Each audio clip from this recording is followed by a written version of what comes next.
Hi, it's Gail with Traders Help Desk, and I just wanted to go over these patterns that I'm seeing on the higher time frame futures. And of course, the best pattern right now is actually on the Nasdaq. And the reason is all of these top time frames are actually the 180-minute chart. And what I'm seeing, we're overextended on the ADX and we're overextended on the stochastics. On the Dow, it's just on the stochastics, and on the ES, it's just on the stochastics. And that actually makes me think that we're going to go down. And we should come down to about 59.05 right now as it stands on the Nasdaq. On the Dow, it would be 21,845. On the ES, it is 24.49 or thereabouts. Now you also see we're overextended on the 45-minute ES, almost there on the 45-minute Dow, and there on the 45-minute Nasdaq.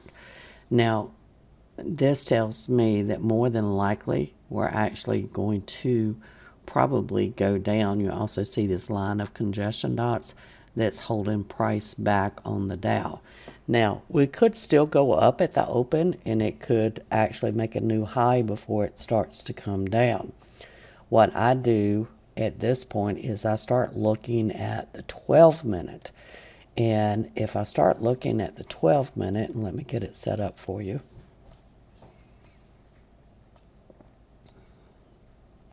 Here's your 12-minute. Now, I know this is playing out on the 180 over here.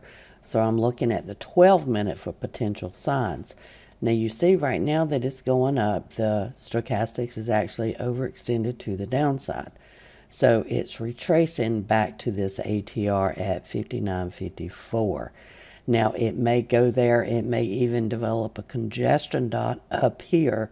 And it'll be probably slightly lower than over here. Okay, and that's where I'm going to expect it to come down. If we're looking at the ES, we're seeing the same pattern, really. Just a moment. Let me set it up for you. We're seeing the same pattern over here on the ES as well. So you've had this down move. Now it should come back up here and test this. It may even come up to this upper range and test and then come down. Now let's look at the Dow and see if we see the same thing. Of course, on the Dow, it's almost exactly the same pattern. And so we have come down, we're coming back to test, and then we should come down. That's what I'm anticipating. So it's the test of the 12-minute ATR that is probably going to be critical today to push this market down.